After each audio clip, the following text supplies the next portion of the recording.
Bullet Sarojini ধারাবাহিকের আজকের পর্বে আমরা দেখতে পাবো যে ধারাবাহিকের শুরুতেই আমরা দেখতে পাই বিয়ের অনুষ্ঠানে ঠাকুরমশাই বলছে কনের ঘোমটা সরানো যাবে না, এমনকি শুভদৃষ্টিও হবে না। অনুষ্ঠানে থাকা সাংবাদিক, রিপোর্টার, আত্মীয় স্বজন এবং বাকিরা সবাই এটাই বলল যে বাঙালির রীতিমতে পান পাতা দিয়ে মুখ ঢাকা হয়, কিন্তু এটা আবার কেমন বিয়ে যেখানে শুভদৃষ্টি হবে না। তখন রণবীরের কাকি রণবীরের মাকে ফোন দিয়ে সব কিছু জানায়, এমনকি তিনিও রাজি হয়। পরবর্তীতে অ্যাশের মা বলে যেখানে ছেলেমেয়ের কল্যাণ জড়িত সেটা মেনে নেওয়াই ভালো। সবার সম্মতি নিয়ে সরোজিনী এবং রণবীর বিয়ের মণ্ডপে যায়। প্রথমেই ঠাকুরমশাই মালা বদলের জন্য বলেন, ঠিক তখনই রণবীর সরোজিনীকে বলে বিয়ের এখনও 2 ঘন্টা বাকি। 2 ঘন্টায় বিয়ের সমস্ত রীতিনিয়ম মেনে রিপোর্টারদের সামনে অ্যাশের পরিবর্তে কিছু ফটো তোলা শেষ হলেই চলে যাবে। বাড়ির পেছনে গাড়ি রাখা থাকবে, ওখান থেকেই চলে যাবে।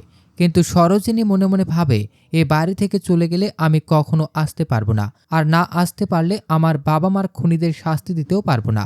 যেভাবে হোক আমাকে এখানে থাকতে হবে, আর আমার দাদা এবং বোনকে খুঁজে বের করতেই হবে।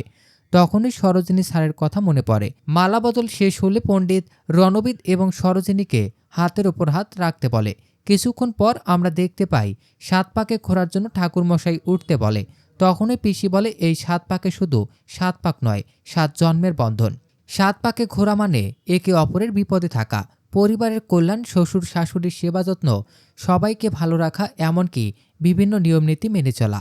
কিন্তু সরোজিনী মনে মনে ভাবে আমি এ বাড়িতে এবং এ বিয়ে করেছি শুধু আমার বাবা মার খুনিদের শাস্তি দিতে। সরোজিনী প্রথম পাকেই শপথ করে আমি আমার বাবা মার খুনিদের খুঁজে বের করব এবং শাস্তি দেব। বিয়ের শেষ পর্যায়ে আমরা দেখতে পাই রণবীর সরোজিনীকে বলে বিয়ের যত নিয়ম নীতি সব শেষ, এমনকি বিয়েটাও শেষ। এখন শুধু রিপোর্টারদের সামনে অ্যাশের পরিবর্তে কিছু পিক তোলা বাকি। কিছু ছবি তোলা শেষ হলেই তুমি এখান থেকে চলে যাবে। নাটক সব এখানেই শেষ, আর কখনো তুমি এ বাড়িতে ফিরে আসবে না। কিন্তু সরোজিনী মনে মনে ভাবে আমি এটা কখনোই হতে দেব না, এই বাড়ি থেকে আমি কখনোই যাব না। তখনই সরোজিনীর মনে পড়ে স্যারের কথা।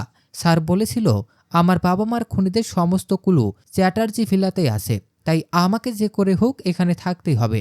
বিয়ের শেষ পর্যায়ে আমরা দেখতে পাই রণবীর সরোজিনীকে নিয়ে কিছু ছবি তুলতে যায়।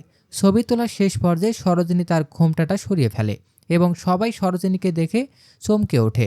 এখানে তো অ্যাশের থাকার কথা, তাহলে সরোজিনী কিভাবে আসলো? সবার মনে একটাই প্রশ্ন ঘুরপাক খায়, এখানে সরোজিনী কিভাবে আসলো? এদিকে সাংবাদিক রিপোর্টার বলে রণবীর চ্যাটার্জি, আপনি এতদিন অ্যাশের নাম কেন বলছিলেন? শেষমেশ বিয়ে তো করলেন সরোজিনী মৈত্রীকে। তখন রণবীর সরোজিনীকে বলে আপনি আমার মায়ের মান সম্মান সব ধুলোয় মিশে দিলেন, কেন করলেন এটা? উত্তরে সরোজিনী বলে আপনি জানেন একটা মেয়ের স্মৃতিতে সিঁদুর দেওয়া মানে কি? এদিকে আপনি যে একটা মেয়ের জীবন নষ্ট করে দিলেন সেদিকে আপনার খেয়াল আছে?